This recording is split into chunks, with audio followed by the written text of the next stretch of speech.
Vous savez quelle est la différence entre être trompée et être complètement détruite? Je l'ai découvert à 57 ans, quand j'ai trouvé mon mari avec ma meilleure amie dans mon lit, elle portant ma lingerie chère, et j'ai ensuite découvert qu'il détournait l'argent de mon héritage depuis 5 ans. Je m'appelle Élodie Marchand, et ce que je vais vous raconter va vous faire remettre en question tout ce que vous savez sur la confiance, la famille et la justice. Parce que quand j'ai pensé avoir tout perdu, mon mariage, ma meilleure amie, ma sécurité financière, j'ai découvert quelque chose qui a changé ma vie pour toujours. Et je peux vous garantir, la fin de cette histoire va vous laisser bouche bée. Ils ont cru qu'ils m'avaient détruite, mais en réalité ils m'ont fait le plus grand cadeau de ma vie.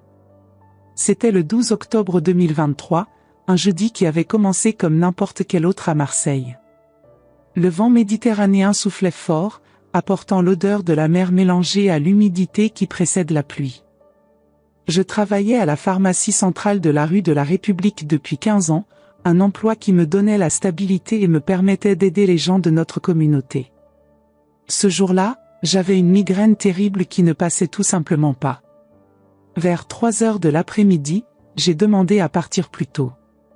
Monsieur Dupont, mon patron, a toujours été compréhensif avec moi, surtout après avoir appris les problèmes de santé que je rencontrais ces derniers mois, des maux de tête fréquents, de la fatigue, une sensation constante que quelque chose n'allait pas dans ma vie, même si je n'arrivais pas à identifier quoi. J'ai pris le bus ligne 49 qui m'emmenait jusqu'à notre maison dans la rue des Trois Mages, dans le quartier de Saint-Victor. Henri et moi vivions dans cette maison depuis 28 ans. C'est là que nous avions élevé nos 2 enfants, Thomas et Sophie, qui vivaient maintenant leur propre vie, Thomas à Paris travaillant comme ingénieur dans une grande entreprise de construction, et Sophie à Lyon avec son mari et nos 2 petits-enfants, Léa et Antoine, que j'adorais voir pendant les vacances scolaires.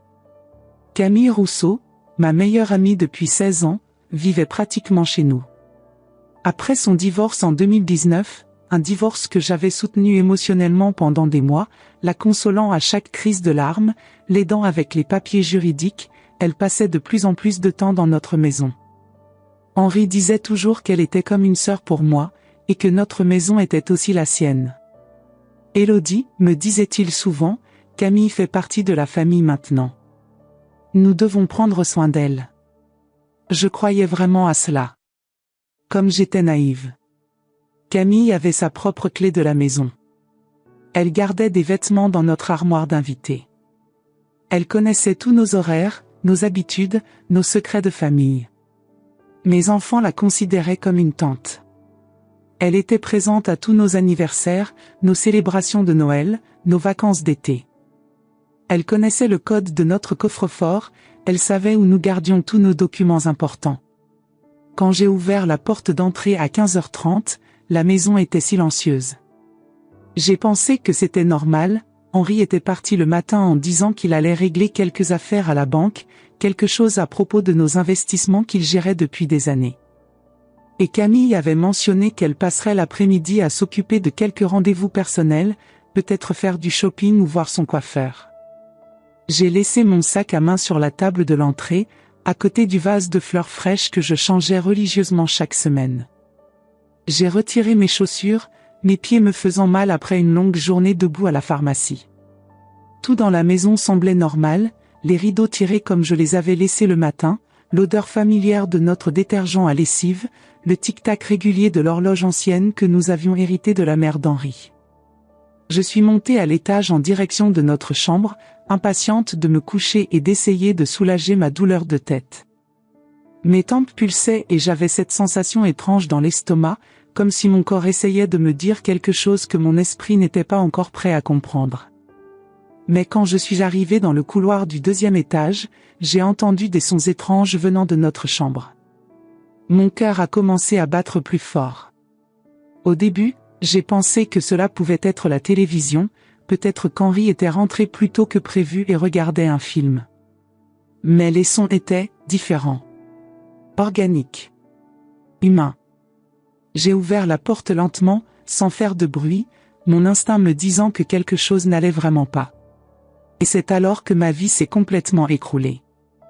Henri, mon mari de 32 ans de mariage, l'homme avec qui j'avais partagé mes rêves, mes peurs, mes espoirs pour l'avenir, étaient dans notre lit avec Camille.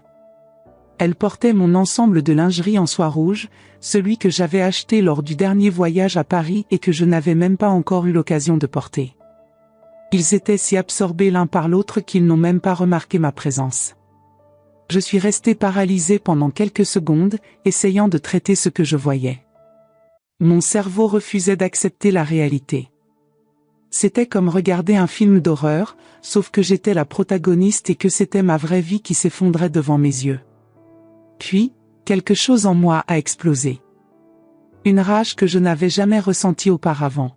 « Qu'est-ce qui se passe ici, bon sang ?» ai-je crié, ma voix résonnant dans la chambre comme un coup de tonnerre. Les deux se sont séparés d'un bond, avec des expressions de panique totale. Camille a essayé de se couvrir avec le drap, mon drap, ses cheveux ébouriffés, ses joues rouges de culpabilité. Henri est resté là, pathétique, sans savoir quoi dire, sa peau pâle et ses yeux évitant les miens. « Élodie, je peux expliquer. » A commencé Henri, mais je l'ai interrompu. « Expliquer ? Expliquer quoi ? Que tu trompes notre famille dans notre propre lit. Qu'elle, j'ai pointé Camille du doigt, porte mes sous-vêtements pendant qu'elle détruit notre mariage ? Ma voix tremblait, pas seulement de colère, mais de choc profond. 16 ans d'amitié. 32 ans de mariage. Tout détruit en un instant. Camille a finalement trouvé sa voie. Élodie, nous ne voulions pas que tu découvres comme ça. Vous ne vouliez pas que je découvre comme Cécédia ? Alors comment ? Avec une invitation formelle ? Un faire-part ? Les larmes ont commencé à couler sur mon visage, mais ce n'était pas seulement des larmes de tristesse. C'était de la rage, de la déception, de l'humiliation, tout mélangé dans une douleur que je n'avais jamais ressentie auparavant. C'était comme si on m'arrachait le cœur et qu'on le piétinait devant moi. Henri a essayé de s'habiller rapidement, ses mains tremblant en cherchant ses vêtements éparpillés sur le sol de notre chambre. Élodie, ce n'était pas censé arriver. Nous sommes tombés amoureux. Ce n'était pas planifié. Pas planifié, j'ai ri avec amertume. Depuis combien de temps cela se passe-t-il ? Depuis combien de temps vous deux faites ça dans mon dos ? Le silence qui a suivi m'a donné la réponse. Ce n'était pas quelque chose de récent. Ce n'était pas une erreur d'un moment. C'était une trahison délibérée et prolongée. Sortez de ma maison. Tous les deux. Maintenant, ai-je crié, ma voix devenant plus forte et plus déterminée. Élodie, s'il te plaît, nous pouvons parler. A tenté Camille, enfilant rapidement une de mes robes de chambre. Parler ?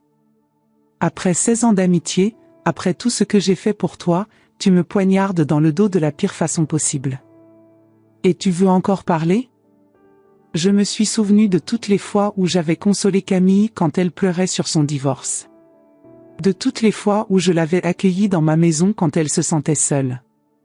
De tous les secrets que j'avais partagés avec elle, pensant qu'elle était ma sœur de cœur. J'ai descendu les escaliers en courant, tremblant de rage et de choc. Mon monde entier venait de s'effondrer en quelques minutes. J'entendais les deux s'habiller précipitamment là-haut, chuchotant entre eux. Probablement en train de planifier leur prochaine étape, de décider comment gérer les dégâts. Quand ils sont descendus, ils ont tenté une fois de plus de me parler, mais j'étais déterminé. Je veux que vous sortiez tous les deux de ma maison dans 5 minutes. Et Henri, tu peux chercher un avocat, parce que je vais demander le divorce. Les mots sont sortis de ma bouche avec une clarté qui m'a surprise moi-même. Dans ce moment de destruction totale, j'avais trouvé une force que je ne savais pas posséder.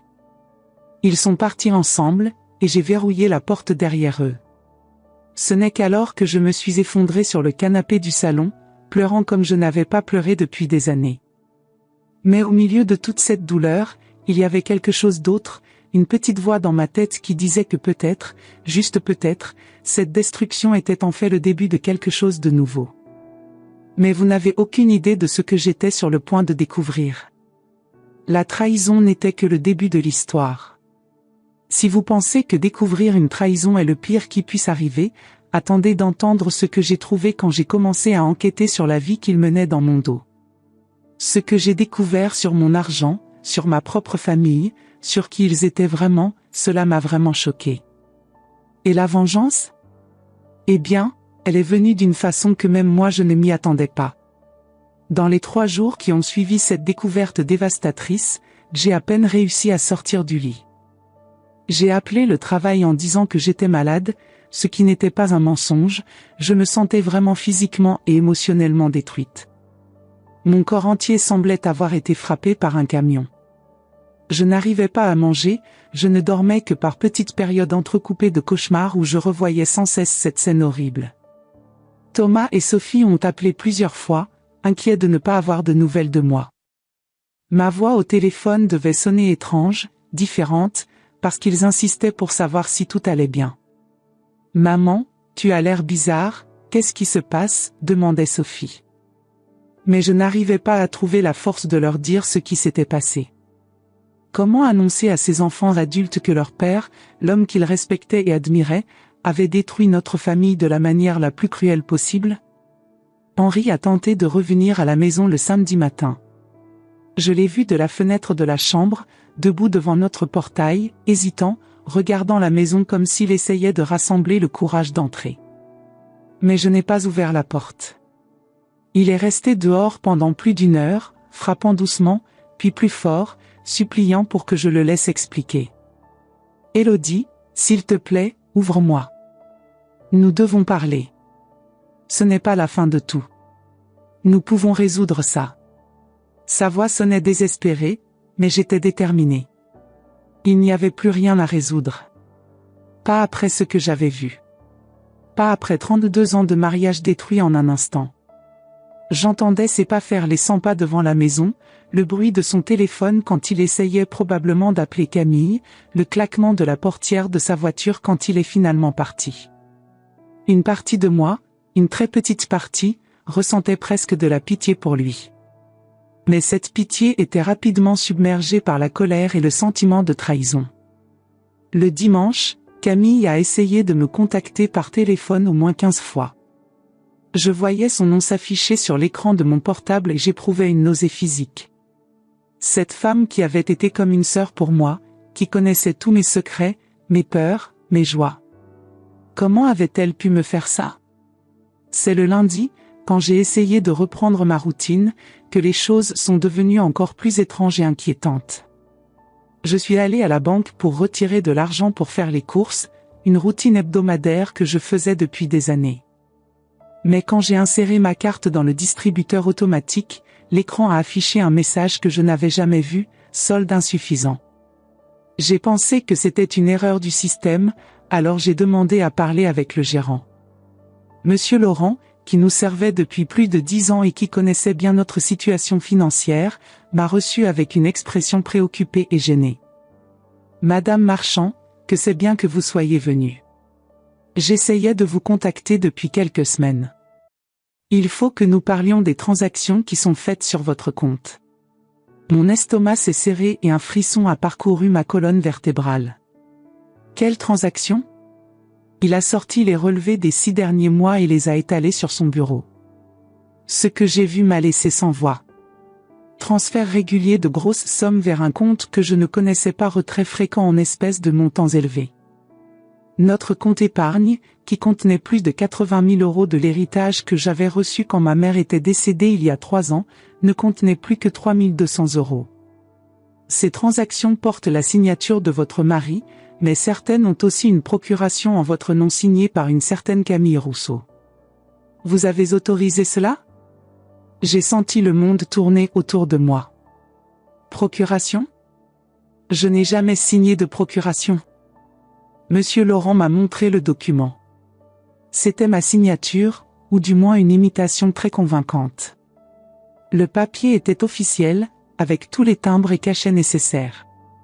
Quelqu'un avait pris beaucoup de soin pour que tout paraisse légitime.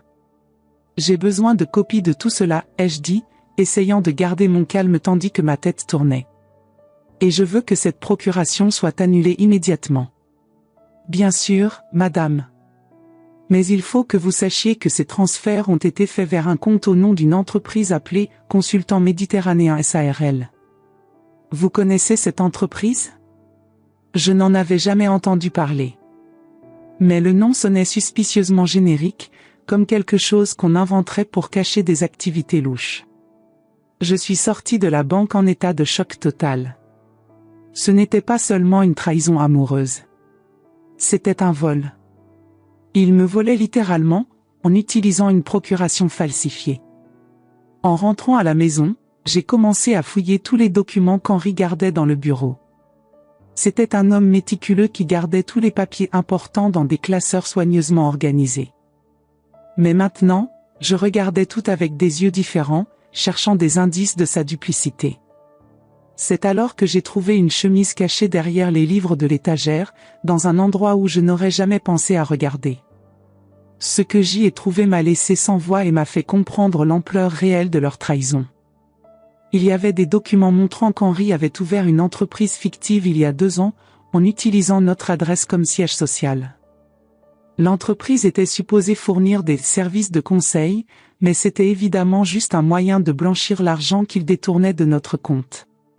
Et Camille était répertoriée comme associée avec 40% de parts. Mais le pire restait à venir. J'ai trouvé des emails imprimés entre eux deux, des conversations qui dataient de plus de 3 ans. Ils n'avaient pas seulement une liaison, ils planifiaient de me voler et ensuite de se débarrasser de moi depuis le début. Dans un des emails, daté d'il y a 2 ans et demi, Camille écrivait « Elle nous fait tellement confiance qu'elle ne remarque même pas ce qui se passe. Quand nous aurons assez d'argent, tu pourras demander le divorce et récupérer la moitié des biens qui restent. Elle ne découvrira jamais que la plus grande partie est déjà sortie du compte. » Henri répondait « Je dois être prudent. Élodie n'est pas stupide, mais elle est tellement occupée à s'occuper de tout le monde qu'elle fait à peine attention aux finances. Encore quelques mois et nous aurons assez pour commencer notre vie ensemble ailleurs. J'ai déjà regardé des propriétés en Espagne où nous pourrions nous installer. » Un autre email de Camille disait « Tu crois qu'elle va soupçonner quelque chose quand tu vas lui demander le divorce? Elle pourrait engager un détective privé. » Non, répondait Henri, je vais lui faire croire que c'est juste une crise de milieu de vie. Que j'ai besoin d'espace pour réfléchir. Elle est trop émotionnelle pour penser rationnellement. Et de toute façon, à ce moment-là, l'argent sera déjà en sécurité dans nos comptes offshore. Lire cela a été comme recevoir un coup de poing dans l'estomac. 3 ans. Il faisait ça depuis 3 ans. Depuis peu après la mort de ma mère, quand j'avais reçu l'héritage. Ils avaient planifié ma destruction financière et émotionnelle pendant que je les accueillais dans ma maison, que je partageais mes repas avec eux, que je leur faisais confiance comme à ma propre famille. Il y avait aussi des documents montrant qu'Henri avait souscrit plusieurs prêts dans différentes banques, en utilisant notre maison comme garantie, sans que je le sache. Il avait utilisé des faux documents pour montrer des revenus de l'entreprise fictive, justifiant ainsi sa capacité à rembourser. La maison pour laquelle nous avions lutté si dur pour la payer, où nous avions élevé nos enfants, était hypothéquée jusqu'au cou. J'ai trouvé des reçus pour des bijoux coûteux achetés pour Camille, des réservations d'hôtels dans des endroits romantiques où ils passaient des week-ends ensemble pendant que je pensais qu'Henri était en voyage d'affaires. Il y avait même des photos d'eux ensemble sur une plage en Corse, tous les deux souriants et heureux, probablement prises avec mon argent volé. Un dossier entier était consacré à leurs plans futurs, recherche immobilière en Espagne, informations sur l'ouverture de comptes bancaires à l'étranger, même des brochures sur les procédures de changement de nom. Ils planifiaient vraiment de disparaître ensemble avec mon argent et de commencer une nouvelle vie. Le plus révoltant était un email où Camille écrivait « Parfois je me sens un peu coupable envers Élodie. Elle a été si gentille avec moi. » Et Henri répondait « Ne t'inquiète pas pour ça. Elle s'en remettra. Elle est plus forte qu'elle ne le pense. Et de toute façon, elle mérite mieux que cette vie ennuyeuse qu'elle mène. Nous lui rendons service en la libérant. Il pensait me rendre service en me détruisant. » L'arrogance et la cruauté de cette justification m'ont rendu physiquement malade. J'ai immédiatement appelé mon avocat, Maître Dubois, sans parenté avec la traîtresse Camille. C'était un homme dans la soixantaine, expérimenté en droit de la famille, qui m'avait été recommandé par une collègue de la pharmacie quand son propre divorce s'était mal passé. Madame Marchand, a-t-il dit après avoir examiné tous les papiers que j'avais apportés, ce n'est pas seulement de l'adultère. C'est de l'escroquerie, de la falsification de documents et du détournement de fonds.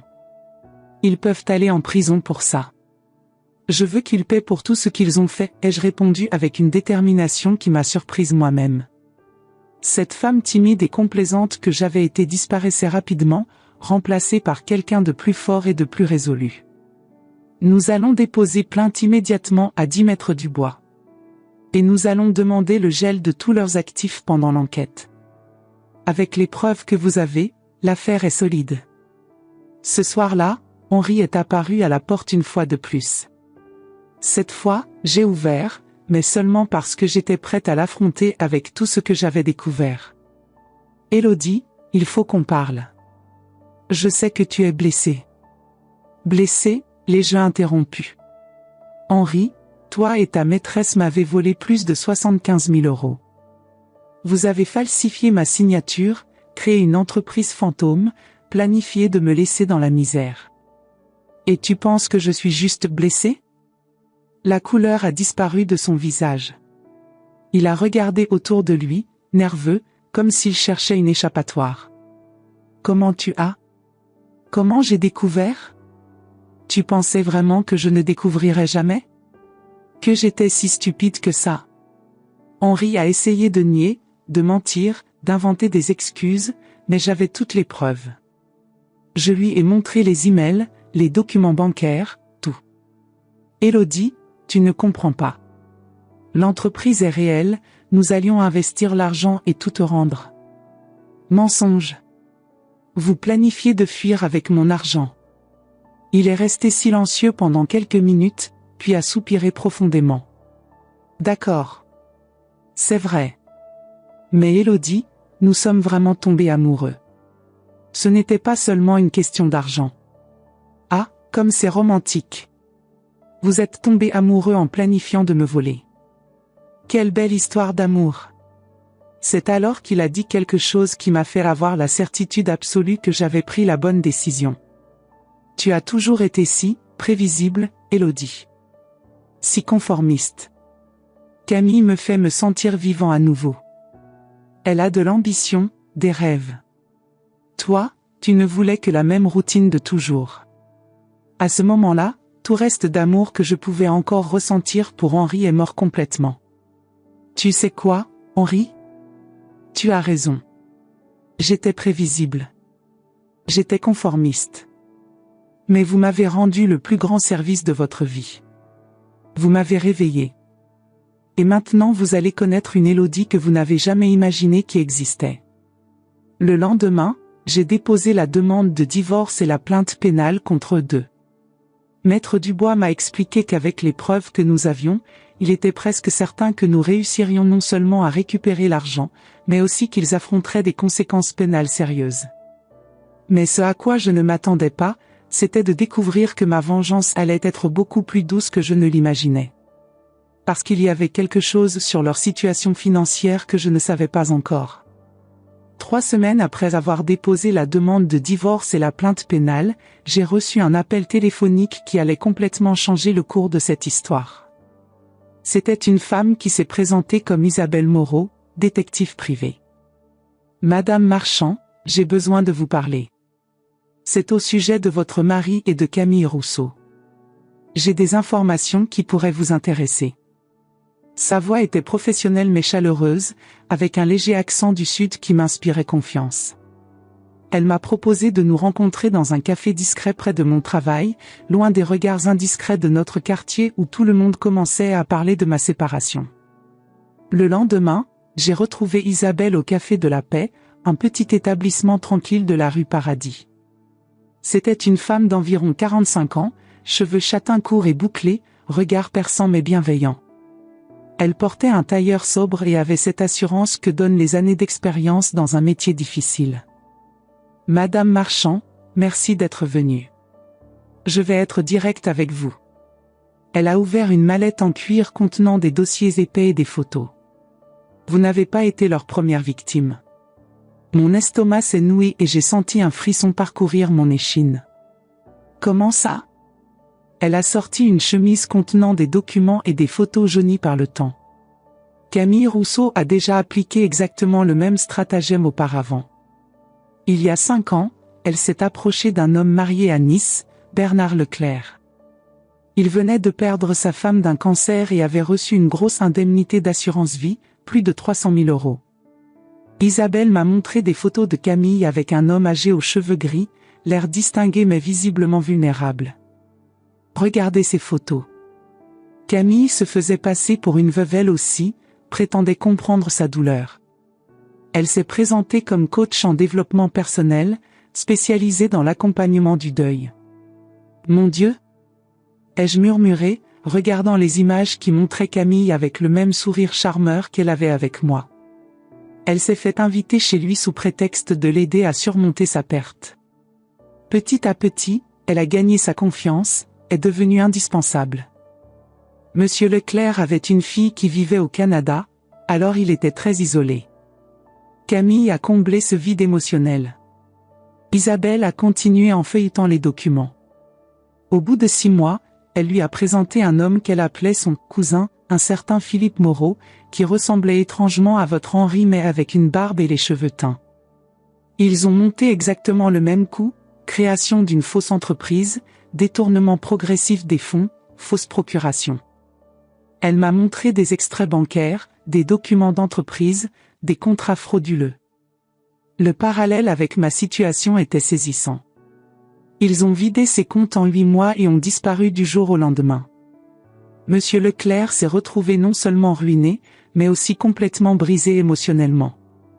Vous voulez dire que c'est une arnaqueuse professionnelle? Exactement. Et votre mari? Il semble qu'il soit devenu le partenaire parfait pour elle. Ensemble, ils ont perfectionné la méthode. Isabelle a sorti d'autres documents. Mais ce n'est pas tout, Madame Marchand. Henri ne détournait pas seulement votre argent, il a contracté des emprunts dans plusieurs banques différentes, en utilisant votre maison comme garantie, sans que vous le sachiez. Elle m'a tendu une liasse de papier que j'ai parcouru avec une horreur croissante. Il a utilisé de faux documents pour justifier des revenus de l'entreprise fictive, se donnant ainsi la crédibilité nécessaire pour obtenir ses prêts. La maison pour laquelle vous vous êtes battu pour la payer, où vous avez élevé vos enfants, est hypothéquée à hauteur de 280 000 €. J'ai senti mes jambes se dérober sous moi. 280 000 €? Mais c'est impossible. Notre maison ne vaut que 320 000 €. C'est exactement le problème. Ils ont accumulé plus de 150 000 € de dettes supplémentaires, et tout est au nom des 2 époux, le vôtre et le sien. Si nous ne faisons rien, vous risquez de perdre la maison aussi. Le café autour de moi semblait tourner.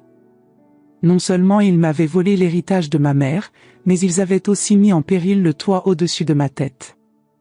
La maison où j'avais vécu les moments les plus heureux de ma vie, où mes enfants avaient grandi, où j'avais cru construire un avenir solide. À ce moment-là, toute la tristesse que je ressentais d'encore s'est transformée en une fureur froide et calculée. Ce n'était plus de la peine ou de la déception, c'était une détermination implacable d'obtenir justice. Que puis-je faire, ai-je demandé, ma voix plus ferme que je ne l'avais entendue depuis des semaines. Isabelle a souri avec une lueur malicieuse dans les yeux. Eh bien, j'ai une proposition. Monsieur Leclerc est prêt à financer les coûts d'une enquête complète, si nous arrivons à exposer toute leur opération. Et j'ai quelques idées sur la façon dont nous pouvons faire ça. Elle a sorti un carnet et a commencé à esquisser un plan. Nous allons utiliser leur propre avidité contre eux. Voici ce que je propose. Le plan d'Isabelle était d'une intelligence redoutable. D'abord, à travers un ami avocat d'Isabelle, nous allions répandre la rumeur que j'avais reçu un second héritage, cette fois d'une tante riche qui était décédée à Londres, une somme importante de près de 200 000 livres sterling qui allait arriver sur mon compte dans les semaines suivantes. Comment allons-nous s'assurer qu'ils entendent cette rumeur, ai-je demandé. Laissez-moi m'en occuper. J'ai mes méthodes. Isabelle avait l'air sûre d'elle. nous allons faire en sorte que l'information arrive jusqu'à eux par des canaux qui sembleront naturels. Une conversation accidentellement entendue à la pharmacie, un appel téléphonique privé passé dans un lieu public. Ensuite, Isabelle avait obtenu l'autorisation judiciaire d'enregistrer toutes les communications téléphoniques entre Henri et Camille. Avec les preuves que vous avez fournies, le juge a accordé l'autorisation sans hésiter. Ils sont maintenant sous surveillance totale. Les premiers enregistrements ont été révélateurs au-delà de mes attentes. Leur négligence quand ils pensaient que personne ne les écoutait était stupéfiante. Dans un appel intercepté 3 jours après que nous ayons fait circuler la rumeur, j'ai entendu Camille dire « Henri, tu as entendu ? Cette idiote a apparemment reçu un autre héritage. Près de 200 000 €.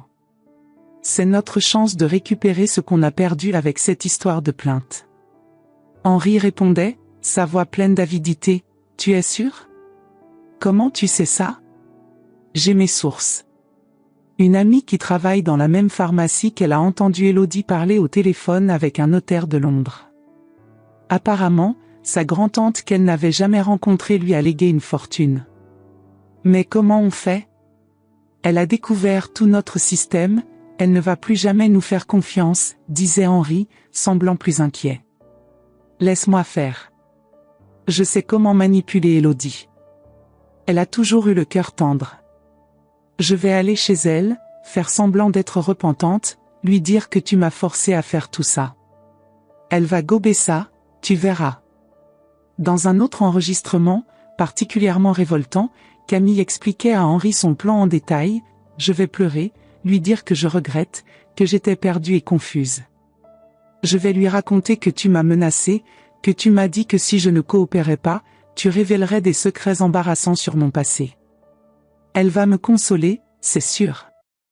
Et après, demandait Henri. Après, je vais lui dire que tu planifies de prendre le reste de son argent et de disparaître. Que tu as l'intention de falsifier des documents pour faire croire qu'elle t'a transféré l'argent volontairement avant qu'il arrive sur son compte. Elle va paniquer et venir te confronter. C'est là que tu joues le repenti et que tu proposes un arrangement pour récupérer une partie de l'héritage. Les écoutes révélaient aussi l'étendue de leur mépris pour moi. Dans une conversation particulièrement blessante, Henri disait « Tu sais, Camille, parfois je me demande comment j'ai fait pour supporter Élodie si longtemps. Elle est si naïve, si prévisible. Avec toi, je me sens enfin intelligent, important. » Camille répondait « Ne t'inquiète pas, chérie. Bientôt nous serons débarrassés d'elle pour toujours. Une fois qu'on aura récupéré cet argent, on pourra disparaître en Espagne comme prévu. J'ai déjà trouvé une belle villa à Marbella. » Écouter ces conversations était douloureux, mais aussi libérateur. Chaque mot cruel effaçait un peu plus les derniers vestiges d'affection que je pouvais encore ressentir pour eux. Une semaine après le début de notre opération, exactement comme Isabelle l'avait prédit, Camille a sonné à ma porte. Je l'ai vue par l'œilleton, elle portait des vêtements simples, avait les yeux rouges et gonflés, jouait parfaitement le rôle de la femme repentante et brisée. « Élodie, s'il te plaît, écoute-moi. Je sais que ce qu'on a fait était terrible, mais j'étais amoureuse et confuse. Henri m'a convaincue que vous ne vous aimiez plus, que le mariage était déjà fini. J'ai ouvert la porte, offert un café, fait exactement ce qu'elle attendait que je fasse. Et pendant tout ce temps, j'enregistrais la conversation avec un petit appareil qu'Isabelle m'avait fourni. Camille, je ne sais pas si je peux te faire confiance à nouveau.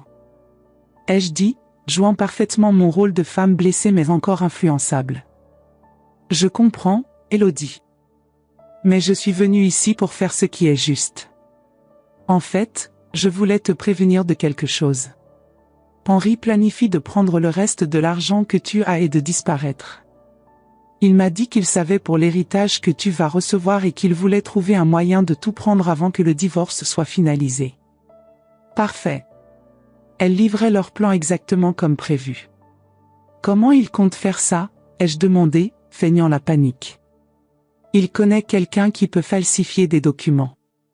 Il veut faire croire que tu lui as transféré l'argent volontairement avant qu'il arrive sur ton compte.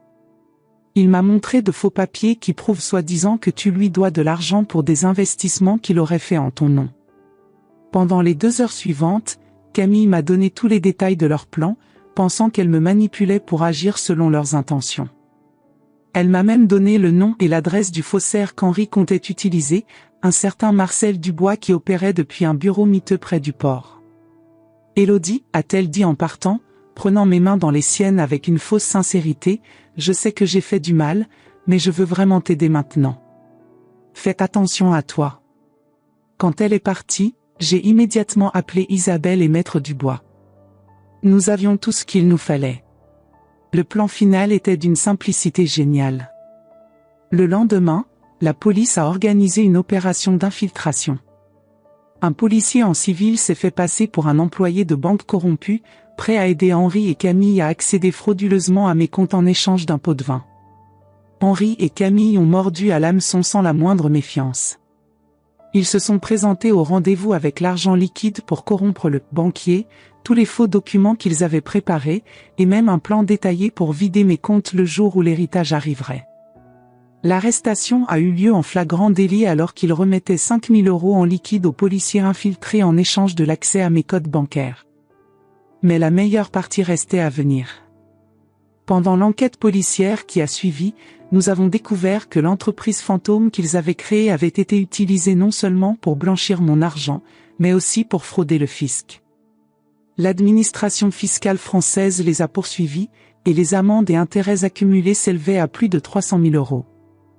De plus, tous les emprunts qu'Henri avait contractés frauduleusement ont été annulés par la justice, puisqu'ils avaient été obtenus par falsification de documents.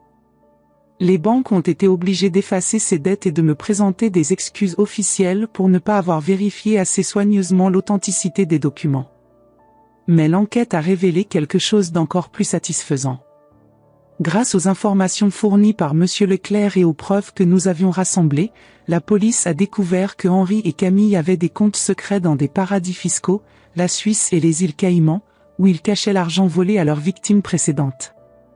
Ces comptes ont été gelés et leur contenu, plus de 800 000 € au total, a été saisi pour rembourser toutes leurs victimes. Henri et Camille n'ont pas seulement perdu tout l'argent qu'ils avaient volé, ils se sont retrouvés endettés de plus d'argent qu'ils ne pourraient jamais rembourser en plusieurs vies. Et moi? Eh bien, non seulement j'ai récupéré mon argent, mais j'ai aussi reçu une indemnisation pour dommages moraux de 180 000 €, en plus de garder tous les biens du mariage, puisqu'Henri a été reconnu coupable de mauvaise foi. La justice française a été implacable avec eux. Henri a été condamné à 4 ans de prison ferme pour escroquerie, falsification de documents et fraude fiscale. Camille a écopé de 5 ans, car elle avait des antécédents criminels du cas de Nice. Tous les deux ont été frappés d'une interdiction bancaire à vie et d'une dette de plusieurs millions d'euros envers l'État et les institutions financières. Mais vous n'imaginez pas ce qui s'est passé après.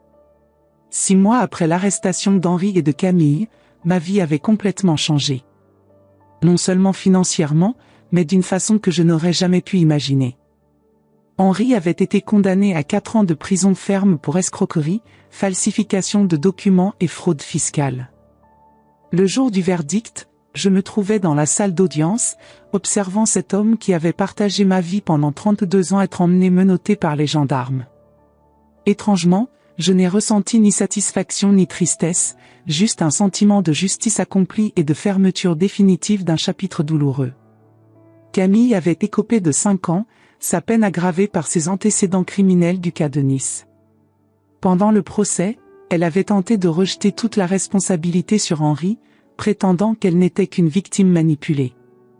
Mais les preuves étaient accablantes, les emails, les enregistrements, le témoignage de M. Leclerc. Le juge avait été sans pitié. Tous les deux s'étaient retrouvés avec une dette colossale envers l'État français et les institutions bancaires, plus de 2 millions d'euros au total. Leurs biens avaient été saisis, leurs comptes gelés à vie. Ils ne pourraient plus jamais ouvrir un compte bancaire ou contracter un crédit en France. Moi, non seulement j'avais récupéré tout mon argent, mais j'avais aussi reçu 180 000 € d'indemnisation pour dommages moraux. La maison m'appartenait entièrement, sans aucune hypothèque. Soudain, à 58 ans, je me retrouvais financièrement indépendante et complètement libre. Mais le plus important n'était pas l'argent. C'était de découvrir qui j'étais vraiment quand personne ne me limitait plus. La première chose que j'ai faite, c'est voyager. Seule. Je n'avais jamais fait ça de ma vie. Henri disait toujours qu'une femme ne devrait pas voyager sans accompagnateur, que c'était dangereux, que je ne saurais pas me débrouiller toute seule. Quel mensonge cela avait été. Mon premier voyage m'a mené en Italie, Florence d'abord, puis Rome, et enfin la côte amalfitaine. J'avais réservé un circuit organisé pour femmes seules, quelque chose que je n'aurais jamais osé faire auparavant. Dans le groupe, j'ai rencontré Claire, une professeure de littérature parisienne de 62 ans qui voyageait seule depuis la mort de son mari 3 ans plus tôt. Élodie, m'a-t-elle dit un soir à Positano, alors que nous buvions un spritz sur une terrasse surplombant la mer, vous savez quelle est la différence entre exister et vivre? Exister, c'est ce qu'on fait quand on vit pour les autres. Vivre, c'est ce qu'on fait quand on découvre enfin qui on est vraiment. Ces paroles ont résonné profondément en moi. Pendant 32 ans, j'avais existé pour Henri, pour mes enfants, pour Camille, pour tout le monde sauf pour moi-même. De retour de ce premier voyage, j'ai pris une décision qui a surpris tout le monde, j'ai démissionné de la pharmacie. Monsieur Dupont était désolé de me voir partir, mais il comprenait ma décision. Madame Marchand, m'a-t-il dit le jour de mon départ, vous semblez être une femme complètement différente. Vous rayonnez d'une façon que je ne vous avais jamais vue auparavant. Il avait raison. Je me sentais renaître. J'ai décidé d'ouvrir mon propre commerce, une petite librairie avec salon de thé, quelque chose dont j'avais toujours rêvé mais que je n'avais jamais osé faire. Henri me disait toujours que c'était une idée stupide, que les librairies ne rapportaient pas d'argent, que je ferais mieux de garder mon travail stable à la pharmacie. Avec l'argent récupéré et l'indemnisation, j'avais les moyens de réaliser ce rêve. J'ai trouvé un local parfait près du vieux port de Marseille, dans une petite rue pavée pleine de charme. L'endroit avait besoin de rénovation, mais j'ai vu immédiatement le potentiel. « Maman, tu es sûre de toi ?» m'a demandé Sophie quand je lui ai annoncé ma décision lors d'un de ses week-ends à Marseille.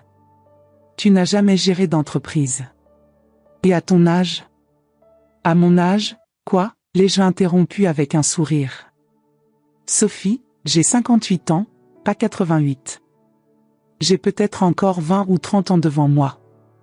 Tu veux que je les passe à faire quoi? À regretter de ne pas avoir essayé ?» Thomas, initialement préoccupé par mes changements, a rapidement compris que je n'avais jamais été aussi heureuse. « Maman, m'a-t-il dit lors d'une visite, je dois avouer quelque chose. Ces dernières années, quand je venais à la maison, je trouvais que tu avais l'air éteinte. Comme si tu n'étais plus vraiment là. Maintenant, je retrouve la maman que j'avais quand j'étais petit, pleine de vie et d'énergie. » Les travaux de rénovation de la librairie ont duré 3 mois. J'ai participé activement à tout, choix des couleurs, aménagement de l'espace, sélection du mobilier. Chaque décision était la mienne, et cette liberté était enivrante. C'est pendant cette période de rénovation que j'ai rencontré Miguel. Il était portugais, 62 ans, veuf depuis 3 ans, et travaillait comme guide touristique à Marseille depuis qu'il avait pris sa retraite de l'enseignement. Il était venu à la librairie un matin où je supervisais l'installation des étagères, attiré par les travaux en cours. « Pardonnez-moi, madame, m'a-t-il dit avec un accent portugais charmant, je suis curieux de savoir quel type de commerce va ouvrir ici. J'amène souvent mes groupes de touristes dans cette rue. » Miguel avait cette façon douce de voir la vie, un humour qui me faisait rire tous les jours. Il était complètement différent d'Henri, attentionné sans être possessif, encourageant mes projets au lieu de les critiquer, respectueux de mon indépendance tout en montrant clairement son intérêt pour moi. « Vous savez, Élodie, m'a-t-il dit un après-midi alors que nous buvions un café en regardant les ouvriers installer l'enseigne de la librairie, la vie ne commence vraiment que quand on arrête de vivre pour les autres et qu'on commence à vivre pour soi-même. » C'était presque exactement ce que Claire m'avait dit en Italie. L'univers semblait me confirmer que j'étais sur la bonne voie. L'ouverture de « Le nouveau chapitre » a eu lieu en mars 2024, par une belle journée de printemps méditerranéen. J'avais organisé une petite fête d'inauguration avec du champagne et des petits fours. Mes enfants étaient venus spécialement, ainsi que mes anciens collègues de la pharmacie et quelques amis du quartier. Miguel était là aussi, m'aidant à accueillir les invités avec une naturelle qui m'a surprise. Nous n'étions pas encore officiellement en couple, mais il y avait entre nous une complicité évidente que tout le monde remarquait. Maman, m'a chuchoté Sophie dans l'oreille pendant la soirée, Miguel a l'air d'être un homme bien. Il te regarde comme papa ne t'a jamais regardé. Elle avait raison. Miguel me regardait avec admiration, respect et affection sincère. Pas comme un objet qu'on possède, mais comme une personne qu'on admire et qu'on aime pour ce qu'elle est vraiment. La librairie a rencontré un succès immédiat. Située près du port antique, elle attirait autant les touristes que les habitants du quartier. J'offrais non seulement des livres et des thés de qualité, mais aussi des soirées de lecture, des clubs de livres en français et en anglais, et des ateliers d'écriture créative. L'idée des ateliers m'était venue d'une expérience personnelle. 3 mois après l'ouverture, j'avais commencé à écrire mon histoire, tout ce qui s'était passé avec Henri et Camille, ma découverte de leur trahison, le processus judiciaire, ma renaissance. L'écriture était devenue thérapeutique, me permettant de mettre des mots sur des émotions complexes. Miguel, qui était devenu un visiteur quotidien de la librairie, m'avait encouragé à partager cette expérience avec d'autres femmes qui pourraient vivre des situations similaires. Élodie, votre histoire pourrait aider beaucoup de femmes, m'avait-il dit. Vous pourriez organiser des ateliers où les femmes écrivent leurs propres histoires de renaissance. C'est ainsi qu'est né le Cercle des Phénix, un groupe de soutien que j'organisais tous les mardis soirs dans la librairie pour des femmes qui traversaient des séparations difficiles, des trahisons, ou qui voulaient simplement recommencer leur vie. Le premier soir, nous n'étions que 3, moi, une jeune femme de 35 ans qui découvrait que son mari avait une double vie, et une dame de 68 ans qui voulait divorcer après 45 ans de mariage. 6 mois plus tard, nous étions parfois 15 ou 20 femmes, de tous âges et de toutes situations. Madame Élodie, m'a dit Martine, une femme de 45 ans qui participait régulièrement aux ateliers, vous nous avez montré qu'il n'est jamais trop tard pour reprendre sa vie en main. Mon mari me disait que j'étais trop vieille pour changer, que personne ne voudrait d'une femme de mon âge. Grâce à vous, j'ai compris que c'était lui qui avait peur de me voir m'épanouir. Ces témoignages me touchaient profondément et donnaient un sens nouveau à tout ce que j'avais vécu. Ma trahison douloureuse était devenue un moyen d'aider d'autres femmes à trouver leur force. Miguel et moi avions officialisé notre relation en juin 2024.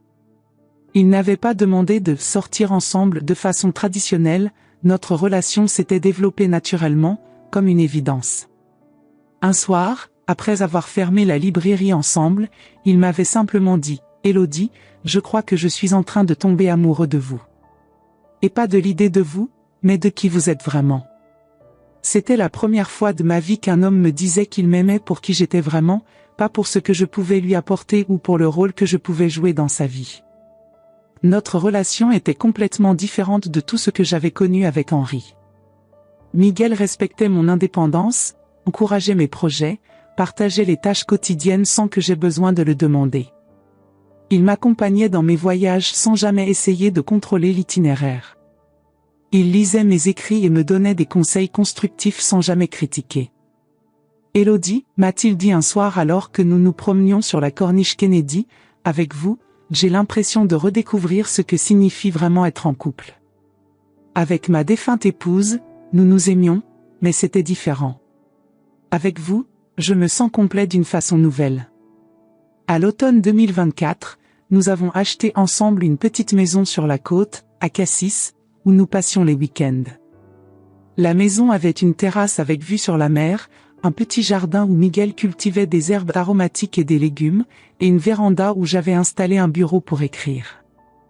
Les enfants avaient d'abord été surpris par cette nouvelle relation, mais ils avaient rapidement adopté Miguel. Thomas me disait « Maman, Miguel te traite comme une reine, mais une reine qui reste une personne normale.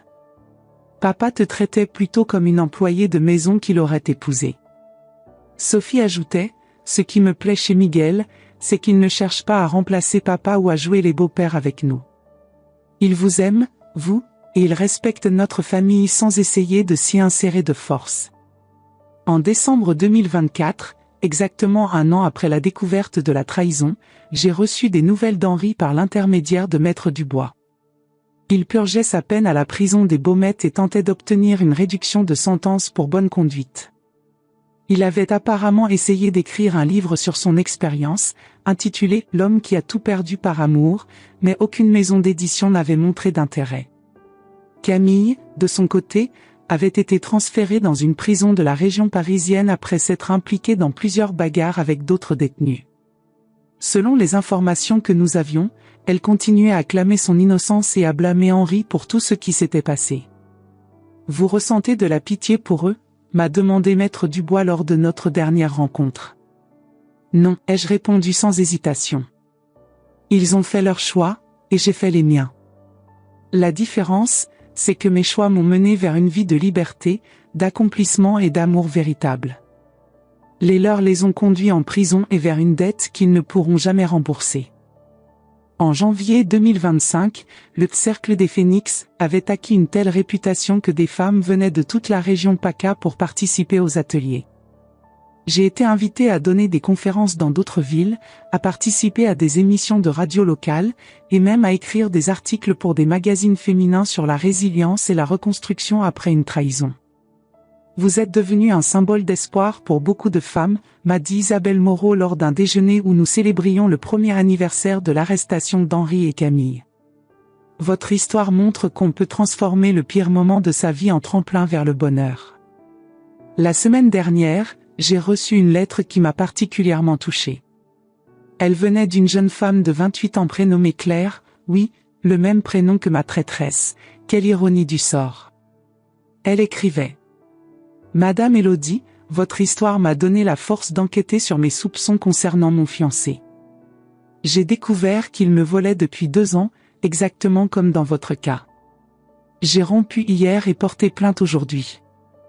Merci de m'avoir montré qu'on peut être forte et qu'on mérite mieux. Quand j'ai lu cette lettre, j'ai pleuré. Mais c'était des larmes de joie, de satisfaction d'avoir trouvé un sens à ma souffrance. Aujourd'hui, alors que j'écris ces derniers mots sur la terrasse de notre maison de Cassis, en regardant Miguel arroser les fleurs que nous avons plantées ensemble, en écoutant le bruit des vagues au loin, je pense à cette Élodie d'il y a 2 ans. Cette femme qui pensait que sa vie était finie à 57 ans. Si je pouvais lui parler aujourd'hui, je lui dirais: Élodie, respire profondément. Je sais que ça fait mal, je sais que ça semble être la fin du monde.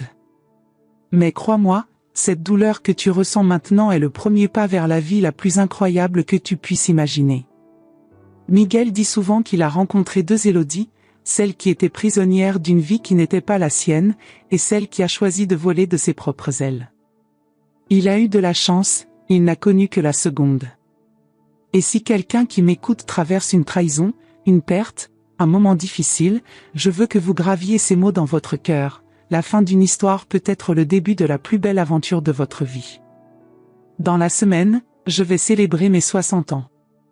Miguel organise une fête surprise à la librairie, il pense que je ne sais pas, mais Sophie m'a tout raconté. Mes enfants, mes petits-enfants, les femmes du Cercle des Phénix, tous nos amis seront là. Il y a 2 ans, à cette date, je pleurais dans mon lit en pensant que ma vie était finie. Aujourd'hui, je me réveille chaque matin avec un sourire, impatiente de voir ce que la vie va m'offrir. Henri m'a dit un jour que j'étais prévisible, conformiste. Il avait raison. Mais vous savez ce que j'ai découvert? Parfois, on doit être complètement brisé pour découvrir de quoi on est vraiment faite. Et j'ai découvert que j'étais faite de fer, de détermination, de courage.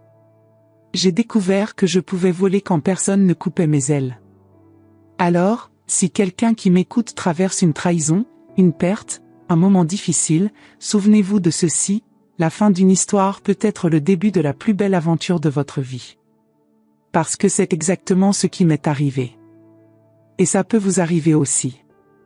La vie à 60 ans n'a jamais été si douce. Et ça, mes amis, c'est quelque chose qu'Henri et Camille ne pourront jamais me voler. Voilà mon histoire. Une histoire qui a commencé par la plus grande trahison de ma vie et qui s'est transformée en la plus belle renaissance que je pouvais imaginer. Je sais que beaucoup d'entre vous qui m'écoutez reconnaissent peut-être des éléments de votre propre vie dans ce récit. Cette sensation d'être invisible dans votre propre mariage. Ces doutes qui vous rongent quand quelque chose ne semble pas normal.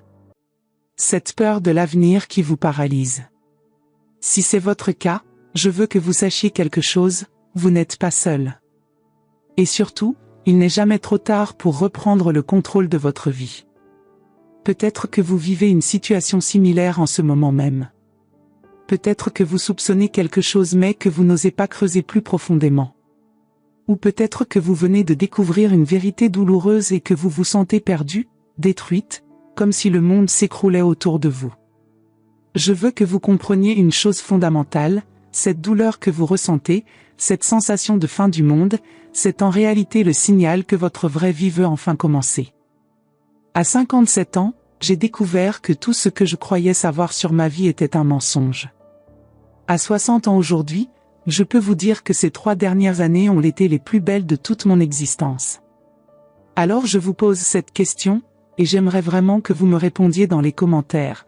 Quelle est cette chose que vous rêvez de faire, mais que vous n'osez pas entreprendre parce que vous pensez qu'il est trop tard? Écrire un livre? Voyager seul? Quitter un travail qui ne vous épanouit plus?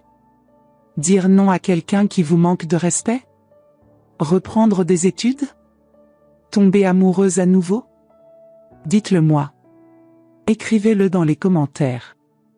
Parce que parfois, le simple fait de mettre des mots sur nos rêves les rend déjà un peu plus réels. Et si vous traversez actuellement une épreuve difficile, une trahison, un divorce, une perte, une remise en question, racontez-moi comment vous trouvez la force de continuer. Vos témoignages peuvent aider d'autres personnes qui se sentent seules dans leur combat. Nous sommes une communauté ici. Une communauté de femmes et d'hommes qui ont décidé que l'âge n'est qu'un chiffre, que les épreuves peuvent devenir des tremplins, et que la vie peut être magnifique à tout moment, même quand on a l'impression que tout est fini. Vos histoires m'inspirent autant que j'espère que la mienne vous inspire. Alors n'hésitez pas à partager. À vous ouvrir. À raconter votre propre renaissance ou votre désir de renaissance. Si cette histoire vous a touché, si elle vous a fait réfléchir, si elle vous a donné ne serait-ce qu'une petite étincelle d'espoir, alors abonnez-vous à cette chaîne. Parce que nous continuerons ensemble à explorer ces histoires de courage, de résilience, de femmes et d'hommes qui ont refusé de se laisser définir par leurs épreuves. La prochaine histoire que nous partagerons pourrait être celle qui change votre perspective sur votre propre vie. Celle qui vous donne enfin le courage de faire ce pas que vous remettez à plus tard depuis des années.